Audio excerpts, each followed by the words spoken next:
Salut les bois. Aujourd'hui, petite vidéo qui n'a rien à voir avec les vidéos que je fais d'habitude. Là, c'est plus pour répondre à pas mal de questions que j'ai reçues, notamment sur Instagram, en messagerie privée, sur plusieurs sujets divers et variés. Je vais essayer d'y répondre à toutes. J'ai fait une petite feuille d'ailleurs, pour rien oublier.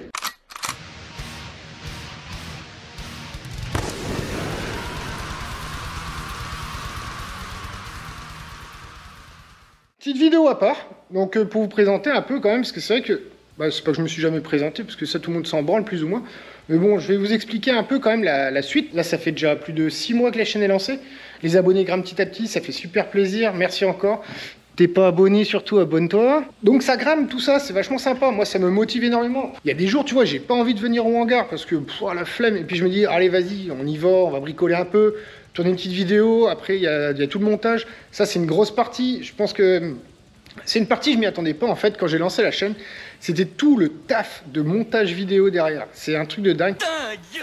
Pour une vidéo comme ça, si tu veux, ça va aller assez vite, parce qu'il n'y a pas vraiment de montage entre guillemets quoi, tu vois. Le truc en fait, quand tu fais des vidéos, c'est pour ça que mes premières vidéos d'ailleurs étaient ultra dégueulasses, hein. Je vous invite pas à aller les voir. Mais en fait, ces vidéos-là, j'y connaissais rien. Le placement de la caméra, le placement de la lumière, tu vois, là, par exemple, là, je sais pas si tu vois, là, il y a un petit spot, en fait. Mais voilà, tu vois, c'est ce genre de petits trucs, en fait, j'y avais jamais pensé, parce que je suis pas du tout du métier là-dedans. Je te prends un exemple, une vidéo de 20 minutes, par exemple, sur de la mécanique, déjà, rien qu'en montage, c'est environ entre 6 et 10 heures de montage. Parce que déjà, il faut que tu regardes tout ce que tu as filmé, que tu tries, que tu découpes, que tu colles. Après, là, dans les dernières vidéos, j'ai commencé à rajouter des petits mèmes de boomer et tout ça. Et puis il a fallu aussi que je me rachète un ordi, parce que mon ordi que j'ai actuellement avec ses 8 Go de RAM et ses 7 ans dans la gueule, je peux te dire que pour le montage vidéo, je crois que la première vidéo que j'ai faite là, la première vidéo de merde, je crois que j'ai mis presque 15 heures de montage, parce que déjà j'ai mis au moins 2 heures à trouver un logiciel gratuit. Alors un conseil, oublie le logiciel gratuit. Si c'est gratuit, c'est pas bon. Et ensuite, le temps de compiler la vidéo, ça m'a pris, je crois que ça m'avait pris 4 heures. Là où avec mon nouveau PC, en fait, maintenant ça me prend à peu près, entre 30 et 45 minutes. Donc voilà, tu vois, ce genre de petits détails, voilà, j'y ai pas pensé au début de la chaîne. Bon, maintenant ça va, je commence à calculer un peu le truc, machin, ça commence à rentrer un peu dans ma tête. Mais c'est pareil, le placement de la caméra quand tu bricoles, c'est un truc, mais tu peux pas avoir des bons plans derrière au montage si tu as filmé de la merde. Si ta caméra elle est à 15 bornes, tu peux pas avoir un truc potable. Et c'est pour ça que les premières vidéos étaient dégueulasses. Je plaçais, tiens, vas-y, on va la mettre là, ce sera pas mal. Tiens, on va la mettre là, ce sera pas mal. Non, ça marche pas comme ça. Donc voilà. Et du coup, si jamais vous avez des conseils, des trucs comme ça, pour les placements de caméra, ou je sais pas, n'importe quoi, n'hésitez pas à m'en faire part. Moi, je suis carrément preneur pour améliorer le contenu. Alors la question qui revient le plus souvent, est-ce que c'est mon taf? Non, c'est pas mon métier, je l'ai déjà expliqué plusieurs fois sur la chaîne. Le terme exact, c'est technicien boucle locale cuivre. Alors, pour 95% des gens, ça ne veut rien dire du tout. Grosso merdo, t'es chez toi, t'es en train de mater la télé, t'es en train d'aller sur internet, et puis d'un coup ta box, bim, elle te fout un petit voyant rouge, plus de connexion. Voilà. C'est les gars comme moi qui viennent. Alors je travaille pas pour Orange, je travaille pour un sous-traitant. En gros, voilà, moi je viens, je dépanne les lignes internet sur le vieux réseau cuivre. Je fais pas de fibre, ça sert à rien de me demander quand arrive la fibre chez moi. On sait strictement rien, c'est deux métiers différents. La question aussi qui revient de temps en temps, c'est pourquoi j'en ai pas fait mon boulot de restaurer des vieilles bagnoles. Alors il y a deux raisons à ça. La première, c'est que si je retape les bagnoles des autres toute la semaine, je pense que le week-end, j'aurais pas du tout envie de faire les miennes, ça va me saouler. Deuxième raison, j'habite dans le Finistère, pour ceux qui ne se situent pas trop, c'est tout au bout de la Bretagne. Après, c'est la flotte, tu peux pas aller plus loin. Donc disons que niveau clientèle, on va dire, si je montais une boîte comme ça, ça serait extrêmement limité. Parce que le mec qui habite, je sais pas moi, à Paris, il a plusieurs départements autour de lui, donc c'est potentiellement beaucoup de clients. Le mec qui habite dans le Finistère comme moi, à la limite, il y a le nord du département, et il y a peut-être le département, il y a le Morbihan à droite, et peut-être les Côtes d'Armor si les mecs sont motivés. Donc tu vois, tout ça pour te dire qu'en fait, je sais qu'il y a déjà plein de garages d'anciennes qui sont ouverts à côté de chez moi. Pour eux, ça a l'air de marcher. Hein. Parce que bon, les mecs sont toujours pas fermés ni rien. Donc je me dis que c'est cool. Mais non, moi je me vois pas en faire mon métier, ça c'est clair. Je préfère que ça reste une passion à côté. Surtout que mon métier, en fait, c'est un métier qui me plaît vachement. En fait. C'est rechercher les pannes, réparer les pannes. Voilà, tu vois, c'est un peu comme dans les vieilles bagnoles. Les vieilles bagnoles, moi pourquoi je rachète que des épaves qui roulent plus? Parce que tu rachètes une épave qui roule plus, et du coup, il faut trouver la panne, il faut la réparer. Donc tu vois, voilà, il y a une petite analogie quand même entre les deux qui est assez sympa. Hop, je viens de me rendre compte que le micro était pas du bon côté. Troisième raison aussi, c'est que simplement, j'aime pas faire dans le détail, tu vois. Et toi, t'envoies ta caisse chez un pro pour la retaper ou quoi. T'as envie que ta caisse, elle soit nickel. Tu veux pas que le mec, il te fasse des choses à peu près. Moi, la différence, c'est qu'en fait, les choses, je les survole, j'en fais quelques-unes à l'arrache. Hein. Voilà, on va pas se cacher, hein. Il y a des choses que je fais même carrément à l'arrache. Hein. C'est cela, oui. Notamment, bah, t'as qu'à voir le bac batterie de l'Estaf, celui-ci, voilà, hein, c'est pour te dire. Mais voilà, moi, c'est pour ça. J'ai pas ce côté finition qu'on peut avoir, par exemple, sur des chaînes... sur d'autres chaînes, comme par exemple, bah, je pense là, comme ça, là, tout de suite, je pense à la chaîne de Manu Classic Car, lui, il rentre vachement dans les détails, et vraiment, il a le souci du détail qui est vachement poussé, et ça, c'est bien, il en faut des gens comme ça aussi, quoi, et heureusement. T'as aussi la chaîne SLG, c'est Smell Like Gasoline, ouais, je sais, Beautiful English Accent, from France. Salut. Moi, je suis pas dans le détail, en fait. Je suis plus comme des mecs, genre farine de blé, tu vois, voilà, ce genre de mec tout à l'arrache, même si je sais que derrière, il y a des trucs qu'il fait pas à l'arrache. Ou alors des trucs comme tout simplement, hein, comme la boîte à Lambert, quoi. Tu vois, la boîte à Lambert, lui, le mec, c'est vas-y que je te, c'est... faut que ça rentre dans le lard. Voilà, moi je suis plus dans cette optique-là en fait. La finition c'est sympa. Si je voulais une caisse ultra bien faite, ultra bien finie, bah après le truc c'est que t'as plus envie de rouler avec.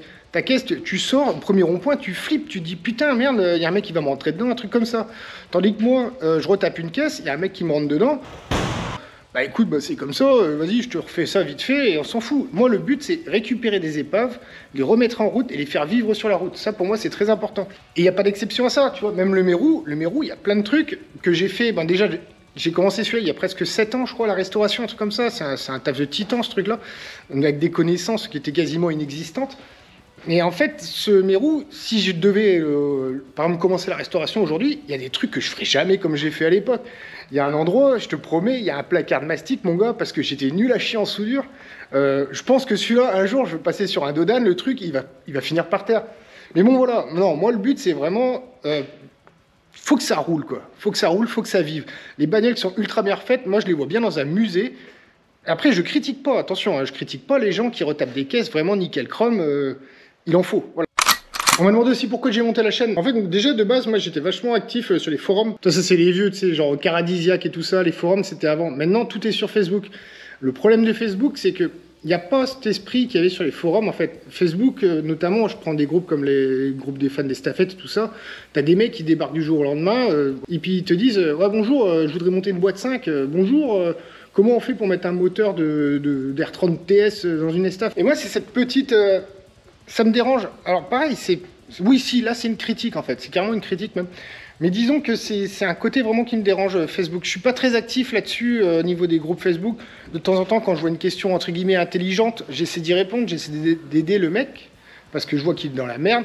Après, ouais, honnêtement, je troll énormément. Ça, c'est mon petit côté forum estafette. D'ailleurs, si vous avez une estaf, n'hésitez pas à venir vous inscrire sur le forum du R2136. Second degré obligatoire, parce que sinon...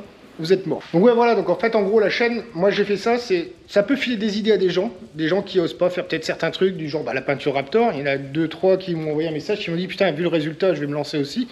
Voilà, ça permet d'aider les gens tout simplement. Moi après j'aide à mon niveau. Je suis pas Dieu père, hein, je suis pas la science infuse, loin de là, hein, oh là, attention. Mais voilà, la chaîne c'est vraiment pour partager en fait ma passion, parce que je me dis que ça peut intéresser des gens de voir un tareur taper des bagnoles, des épaves, faut dire ce qui est, c'est carrément des épaves. Et puis tu vois, c'est toujours mieux de partager ça avec du monde en fait, parce que je pourrais très bien faire tous mes délires comme ça, tout seul dans mon hangar, comme un gros connard, comme un ermite, pas possible.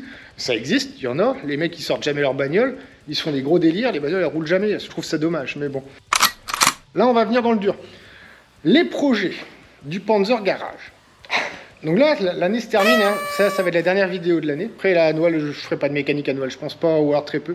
J'ai envie de souffler un peu, parce que entre mon boulot, plus les vidéos, plus tout, ça tire un peu. Et j'en connais une qui tire un peu la gueule aussi de temps en temps. Pas de sa faute, la pauvre, ça fait 10 ans qu'elle me supporte. Voilà. Alors, les projets pour l'année prochaine. Déjà, en priorité, terminer les staffs. Celle-là, j'ai envie qu'elle roule, ça c'est clair. Donc, vous pouvez aller voir la vidéo... je vous mets le lien en haut à droite. À droite? Bah, ça c'est ma droite. Donc normalement ça sera là. Donc sur la présentation du projet de l'Estaf. Alors tout ce que j'ai dit dans cette vidéo reste valable.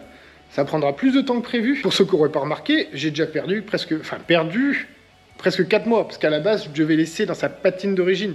À la base, je ne devais pas refaire la carrosserie, je ne devais pas refaire le châssis. Je devais juste sortir la méca, décaper, repeindre.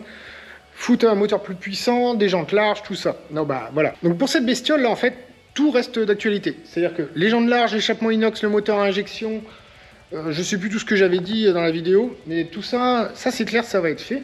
Alors ça prendra plus de temps que prévu, ça c'est sûr. C'est décidé, le moteur carbu sera remonté en priorité. En fait, le truc de l'injection, moi je ne maîtrise pas l'injection. J'ai jamais fait de moteur à injection de ma vie, à part les diesels. Et encore les diesels, je commence à les connaître depuis à peine 2 ans. Ce que je vais faire, c'est que je vais remettre mon carbu qui me fonctionnait très bien dedans, que j'avais bricolé. Et je vais surtout bien me renseigner sur l'injection. Sur l'injection monopoint, comment ça marche, machin, le calculateur, le faisceau. Voilà, ça c'est des trucs qui moi me sont totalement inconnus. Donc il faut que je me plonge là-dedans, que je réfléchisse. Je ferai sûrement des grosses conneries. J'espère ne pas péter le moteur. Donc voilà, ça c'est pour les staffs. Les staffs, moi je me donne... Alors, faut jamais se donner de deadline quand tu fais de la restauration automobile. Mais moi je me donne quand même une limite de temps. C'est le rassemblement du club en fait qui a lieu normalement à la... Si je dis pas de conneries, c'est la Pentecôte. Donc ça tombe le 5 juin je crois 2022. Donc il faut que cette bestiole pour le 5 juin 2022, elle puisse partir de Quimper pour aller jusque dans l'est de la France du côté de Lyon. Puisque c'est là-bas qu'il y a le rasso. Moi je dis, ça va être épique et je pense que niveau finition, ça va être au poil. Deuxième projet de la chaîne. C'est la Merco 63, la Panzercar. Alors celle-là, donc à la base, j'ai déjà raconté dans la vidéo de la Panzercar en fait comment je l'ai acheté et tout ça, machin, donc je vais pas me répéter, ça sert à rien. Celle-là, le but, c'est juste la remettre roulante. Je vais même pas refaire les bas de caisse qui sont dégommés, pour une seule et bonne raison. L'année prochaine, il se passe un truc, je vous en parle juste après, plus loin dans la vidéo. Donc il faut qu'elle soit roulante, il faut qu'elle puisse se déplacer toute seule, ça c'est clair. Donc pour ça, on va avec Grégoire, parce que là, sans Grégoire, honnêtement, hein, très honnêtement, sans Grégoire, j'aurais jamais refait cette bagnole. Je pense que je la vendais pour pièce, elle dégageait. C'est vraiment lui qui m'a donné la motivation à la refaire parce que déjà de base, moi, je suis passionné par les utilitaires.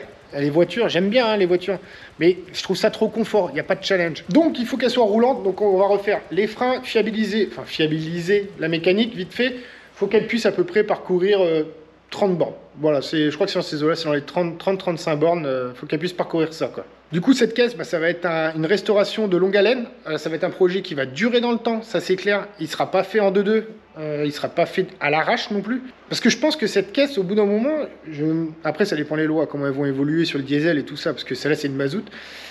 Mais j'aimerais bien en faire mon daily en fait. Donc elle sera, on va dire, stock niveau extérieur, état d'origine quoi si vous voulez.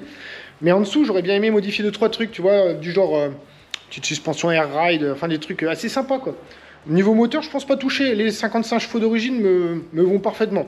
Je suis pas un gros fan de vitesse. Moi, dépasser les 100, 110, ça m'intéresse pas. Disons que déjà en Bretagne, on n'a pas d'autoroute. Donc déjà le 130, on connaît pas. Enfin, légalement, on connaît pas, évidemment. Mais non, moi, au-dessus de 100, je suis pas à l'aise. Moi, je suis vraiment adepte du tracteur, quoi. Tu vois, de la petite vitesse. Moi, il me faut du couple. Voilà, c'est ça, le couple. Et en parlant de couple, ça nous amène au troisième projet de la chaîne, le mouse. Alors il y a du vent, j'espère qu'on m'entendra bien quand même. En fait il pleut, il y a du vent, c'est casse-couille la Bretagne pour ça. Celui-ci je l'ai vraiment acheté sur un gros coup de cœur au mois d'août. Pourquoi? Parce que déjà c'est les premières générations, tout ça. Enfin je vous ramène à la vidéo sur le mouse de présentation. Pareil, j'étais pas super naturel ce jour-là parce qu'en plus j'étais crevé, j'étais pas bien. Elle est sympa quand même, je vous présente dans les grandes lignes le truc. Et donc celui-là, le but, pareil, ce sera pas une restauration intégrale parce que je connais les 508, je connais leurs points faibles, je sais comment ils rouillent. Putain, je prends de la flotte dans la gueule. Donc le but de celui-ci, ça va vraiment être une remise en route du bestiau. Je vais pareil, ce sera pas une restauration, même si je sais que, me connaissant, quand je commence à démonter un truc, j'aime bien tout démonter pour tout voir comment c'est fait, tout ça, machin. Celui-là, en fait, pour l'instant, j'ai pas fait de deuxième vidéo. Je sais que beaucoup d'entre vous sont abonnés à la chaîne pour ce camion-là, mais en fait, j'ai pas fait de deuxième vidéo. Pourquoi? Parce qu'il me manque pas mal de pièces. En fait, il me manque notamment le coupleur séparateur de batterie. Pour ceux qui ont un 508, ils savent de quoi je parle, parce que le démarreur est en 24 volts et tout le reste est en 12 volts. Et donc, il y a cette pièce électrique qui fait contact, en fait. Et ça là je l'ai pas encore, c'est pour ça que j'ai pas pu le redémarrer pour l'instant. Bref, du coup celui-là en fait, le but c'est vraiment de l'attaquer. Putain, attends. Bref, le but de celui-là du coup, c'est de l'attaquer l'année prochaine. J'aimerais bien le remettre en route courant janvier, pour voir déjà s'il démarre, qu'est-ce qu'il y a à faire dessus et tout ça. Merci à tous ceux qui se sont abonnés pour celui-là, soyez patients. Je l'ai pas abandonné, il arrive, j'ai juste mis une petite bâche pour l'hiver, j'ai ouvert les lanterneaux pour aérer l'intérieur. Bref, retour à l'intérieur parce que dehors il pleut, ça caille, il y a du vent, bref. Une Bretagne, bah tiens. Ça y est, ça commence, la Bretagne au mois de décembre. Donc j'ai aussi pris note de certains commentaires et aussi une personne qui m'avait envoyé ça par message sur Instagram, comme quoi il y a trop de projets en cours que jamais rien ne sera fini. Alors, là je vais répondre là-dessus. En fait, quand tu fais de la resto, tu es souvent bloqué par une pièce qui manque. Pas de thune à un moment donné. Enfin, ce genre de conneries, tu vois, comme en ce moment, par exemple, c'est les fêtes. Niveau thunes, bah, je suis un peu léger, quoi. Du coup, quand il te manque des thunes comme ça, ce que tu peux faire, tu peux basculer sur un autre projet. Et moi, c'est pour ça. Moi, là, honnêtement, j'en ai jamais eu autant en même temps. J'en ai jamais eu autant... j'en ai jamais eu 4 en même temps. Mais voilà, du coup, mon but, en fait, c'est de pouvoir switcher d'un véhicule à l'autre pour jamais être bloqué, parce que j'ai pas tous mes week-ends de libre. Ma femme, si je passe ma vie ici, je pense qu'elle se barre. Parce que déjà, à la base, quand elle m'a connu, j'avais qu'une vieille bagnole. Enfin, j'avais qu'un vieux fourgon, j'avais qu'un 508. La passion automobile, elle est arrivée, je crois, la première année où j'ai rencontré ma femme, la pauvre, quoi. Elle a vraiment rien choisi. Mais voilà, tout ça pour dire, oui, il y a beaucoup de projets, j'en suis conscient, ça c'est clair. Après, il y a les aléas de la vie aussi qui font que peut-être je vais être obligé de tout abandonner du jour au lendemain. Ça prévient pas un accident ou autre chose ou quoi. Enfin, je souhaite pas, hein. Je touche du bois. Enfin, ouais, vu la gueule du bois, je sais même pas si c'est du vrai bois. Après, moi, je suis d'un naturel un peu hyperactif. J'aime bien avoir toujours plein de trucs à faire. Je supporte pas rester sans rien faire. Ça, c'est un truc, c'est pas forcément une qualité, c'est pas, enfin, ça peut être un défaut aussi. Voilà, c'est comme ça, quoi. Alors, pourquoi je retape des vieilles merdes comme ça, des merguez? Enfin, c'est même pas des merguez, moi, c'est des paquets de merguez que je retape. Donc, à l'époque, j'avais un 508, qui était ma voiture de tous les jours, donc à 15 litres au 100 et compagnie, avec le gabarit qui va bien. Nickel pour aller au taf tous les jours, c'était vraiment au poil. Il y a un collègue qui m'envoie un message sur Messenger. Salut les anciens. Tiens, est-ce que ça t'intéresserait une Renault 5?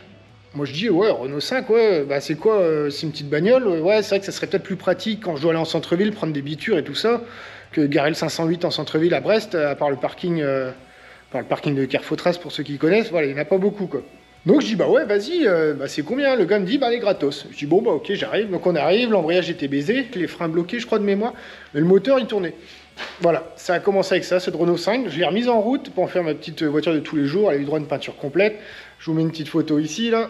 Donc non, elle était vraiment... Enfin, c'est pas moi qui avais fait la peinture. Là, j'avais payé un pro, hein, faut pas déconner. Et en fait, c'est parti de là. Donc il y a eu la R5. Après, du coup, je me suis dit, oh, en fait, c'est sympa les vieilles bagnoles, machin et tout. Parce que mon 508, je le considère pas comme vieux, d'accord? Mon ancien 508 était de 80 ou 81, je crois. Pour moi, c'est moderne, d'accord? Ça paraît dingue, mais oui, pour moi, c'est moderne. Et donc, je me suis mis toujours à acheter plus vieux, plus gros, plus massif. Parce que moi, mon délire, vraiment, ça doit être un complexe avec ma taille, hein, mais avec mon 1m65 de catcheur, j'aimais les gros véhicules, tu vois. Moi, si ma femme me laissait faire, mais il y aurait déjà un Ford Raptor garé dans la cour, hein. Ça, c'est clair, hein, avec un V8 américain et compagnie. Mais non, voilà, tu vois, heureusement, j'ai rencontré quelqu'un qui peut me canaliser. Enfin, elle n'était pas vraiment au courant pour le 508, ni pour la Merco qui est là. Et elle n'était pas vraiment d'accord non plus pour le Mérou, je crois. Donc bref, j'ai commencé, tu vois, à acheter pas mal de bagnoles. Et c'était beaucoup des petites voitures à la base. Des R5, des 4L, j'en ai eu pas mal. Là, la plus belle que j'ai eue, c'est une 4L de 70 qui est en 6 volts. Tu vois, elle était comme ça. Et franchement, celle-là, elle était vraiment nickel, quoi. Je l'avais refaite de A à Z. C'est ma première restauration intégrale, sauf le moteur. Le moteur, là, à l'époque, je m'étais écouté... Quand ça marche bien, touche pas à Saticon. Retiens toujours ça si tu fais de la restauration automobile. Si ça marche, ne démonte pas. Ok? Et donc cette caisse, en fait, je l'avais retapée dans un petit garage. Je louais un garage, je crois, à 40 balles en centre-ville de Landerneau, sans électricité, sans flotte. Je marchais qu'avec des outils sur batterie, une petite visseuse sur batterie et tout ça, machin. Et en fait, cette caisse, tu vois, là, je te fais défiler 2-3 photos de la resto. C'est un truc de dingue, en fait. Et à la fin, je l'ai envoyé chez le carrossier, lui a mis le coup de pétard. Mais toute la mécanique, en fait, j'ai tout refait dans un putain de garage où il n'y avait rien. Avec le soir, quand il faisait nuit en hiver, je mettais ma Renault 5 avec ses phares jaunes pour m'éclairer quand je taffais, quoi. Donc, suite à ça, bah, la 4L roulée, machin, je me dis merde, j'ai plus rien à faire, je m'emmerde. Donc, vas-y, on va acheter autre chose. Et là, j'ai acheté une estafette. Ma copine n'était pas au courant non plus. Elle est rentrée un soir du taf et tout, elle rentre à l'appart. Elle me dit, t'as vu, il y a un vieux fourgon dans la rue à côté. J'ai dit, ah ouais, et tout, machin. Elle me dit, ouais, une estafette. Et là, elle me regarde et elle a compris, en fait, que c'est moi qui l'avais acheté, l'estafette. Mais elle était pas d'accord du tout, à la base. Oh, mais dedans, j'ai très bien compris votre petit manège, là, tous les deux, hein. Vous voulez vous débarrasser de moi? Eh ben, merci beaucoup, Thérèse. Donc ouais, la pauvre Diane, si tu regardes cette vidéo, même si je sais que t'en as rien à branler de ma chaîne YouTube et de mes vidéos, si tu la regardes, je suis désolé pour tout ça. Et donc voilà, et donc petit à petit, donc, il y a eu l'estafette, il y a eu la Renault 30, il y a eu quoi? Il y a eu le Master, il y a eu la Goélette 4x4, tu vois, toujours plus gros, hein, toujours plus discret et facile à conduire. Voilà, donc là, je pense avoir fait le tour à peu près. La suite, c'est remettre les staffs... reconstruire les staffs, finir de reconstruire les staffs, la Merco la remettre roulant, et le mouse qui est dans le jardin, le redémarrer pareil pour qu'il puisse faire les fameuses 30 bornes. Et là j'en viens à ces fameuses 30 bornes. En fait l'année prochaine, il s'est passé un truc en juillet dernier, juste vite fait comme ça en fait, ça fait à peu près 6-7 ans qu'on cherchait une maison à acheter. Et là en juillet dernier, donc un mois avant d'acheter le mouse, on va visiter une maison, tout ça machin. Ouais, sympa, grande maison, petit hangar de 220 mètres carrés. Ah, tu vois, le minimum, quoi, pour pouvoir bosser sympa, quoi. Et puis, bah, on a signé. Donc en fait, il y a beaucoup de taf de rénovation à faire sur la baraque. Donc je pourrais pas être au four, au moulin et à la crèmerie, quoi. Oh, l'expression de vieux. Là, par contre, je privilégie vachement quand même. Je pense que tout le monde c'est pareil. Je vais privilégier vachement moi, quand même ma baraque avant mes bagnoles. Faut pas déconner non plus. Ta bagnole, l'hiver, tu peux dormir dedans si tu veux. Hein, mais alors, tu vas choper un truc, mon gars, tes poumons ils vont pas aimer, quoi. Donc voilà, j'espère que cette vidéo n'était pas trop chiante à suivre. Si vous avez d'autres questions, n'hésitez pas, vous me les posez en commentaire, j'y répondrai. Je lis tous les commentaires, de toute façon, il n'y en a pas non plus 100 000. Ensuite, si t'es pas abonné à la chaîne, mais qu'est-ce t'attends? Qu'est-ce t'attends, bordel? Fais-le. Vous pouvez aussi, sur l'Instagram, je mets au jour le jour un peu tout ce qui se passe. Je vous mets le lien dans la description de toute façon. Il y a aussi une page Facebook. Alors honnêtement, je suis beaucoup moins actif. La page Facebook, c'est vraiment plus... je mets les vidéos en fait qui sortent pour ceux qui, par exemple, ne seraient pas abonnés à la chaîne et n'auraient pas la notification. Sur ce, merci à tous pour les abonnements, les cloches, les commentaires, les partages de vidéos, les petits messages privés, tout sur Insta. Ça fait super plaisir, moi ça me motive à balle. On se retrouve en 2022. Et regardez bien ce cul. Est-ce que vous allez le voir rouler celui-là? Allez, ciao les bourrins et bonne fête de fin d'année.